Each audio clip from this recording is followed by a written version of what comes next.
Hi friends! So I didn't upload a week 2 video. So this video is going to be week 2 and week 3 combined. Week 1 was trial period and week 2 and 3 is like the real deal. If you're new here, I started with GLP-1 and I am documenting my journey in real time. Let's start with week 2. Week 2, my appetite continued the same as in week 1. And if you haven't already, go watch week 1. So in week 2, I noticed that my appetite was the same as in week 1. I wasn't too hungry for anything really that I wanted to eat. And it was never really obvious, like, hey, you're hungry. One thing that I did notice about week 2 is that I was able to eat less and I was okay with that. I felt full and satisfied. In terms of water intake, it is still a struggle, girl.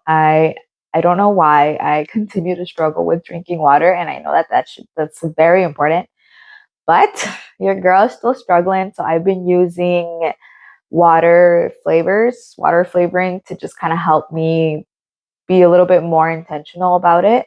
And I know what works best for somebody might not work for somebody else. And I know many don't want to flavor their water, but for me, it works. I know I talked a little bit about like sleep disruptions, what was going on. I was waking up in the middle of the night just randomly.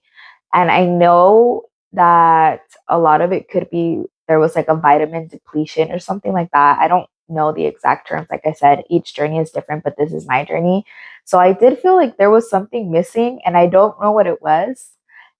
I did start using supplements, more vitamins and supplements to help me with that. And what helped me was magnesium, and it's been helping a lot. I am able to finally sleep through the night and get restful sleep. Now, week 3, it's very similar. I have been taking these last 3 weeks, just gently in a way that my body just gets used to whatever is happening inside.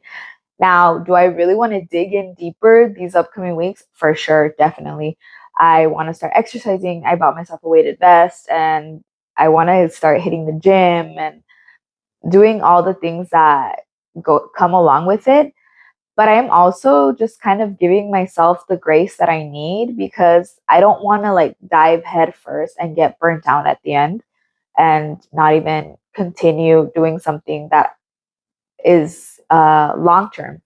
I want to make changes. And I feel like these past couple of weeks, week 2 and 3, I've been making changes slowly but surely, especially with like portioning. That's a big one for me because honestly, I tend to overeat a lot. And so definitely portioning. I've been more intentional about what I'm eating because I did notice in week 2 and week 3, whenever I ate something that was greasy, my stomach did not agree and it let me know right away. And not only right away, but the next day as well, I would feel nauseous. And so right off the bat, that told me like, hey, you cannot be eating like that type of food and expect to feel okay.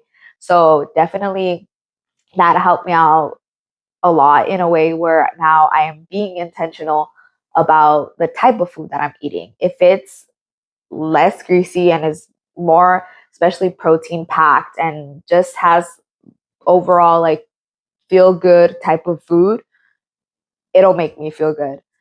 And the opposite, if it's not good food, good quality food that I'm putting into my body will definitely let me know. So that's one of the cues that I've started to pick up on is just making better choices for myself and my body. In regards to being consistent, motherhood honestly plays such a big role in this. It is really hard to put yourself first, even in things like food, like prepping and all that stuff. I feel like that's where I'm kind of struggling a little bit is like, I'm doing this and okay, like I'm working on portion control and things like that. But at the same time, finding that time, and that's something that I am working on and I'm going to be continue to work on because this is not just a get to the finish line type of thing. Like, no, like I want this to be a lifelong for years to come that'll benefit me. So I really need to hone down and get into prepping and be more consistent with myself, what I'm eating, as well as taking care of my family at the same time. So definitely I am feeling much more aware when it comes to food. Is one of the biggest takeaways of week 2 and 3. I am feeling more aware of what I'm eating and more aware of what I need to start working on. Now, this is a tricky one. I am down. I lost 4 pounds initially at the beginning of week 1, and then I gained it. Week 3, I weighed myself and I am at 193, and I started at 194. So in the span of 3 weeks, like I lost, but I also gained, which is fine because, like I said, it's not about necessarily the number on the scale. I am definitely trying to just make healthier life choices and things that will benefit me and my body and my health at the end of the day. So I have noticed though that my jeans do fit me a little bit better. So those are big wins for me that I consider. So moving forward, I definitely want to work on my protein intake, my water intake, and start incorporating exercise into this health journey. I will be back with weekly updates from here on out. Subscribe if you're following along with this journey. I post short check-ins between the weekly updates. See you later. Bye.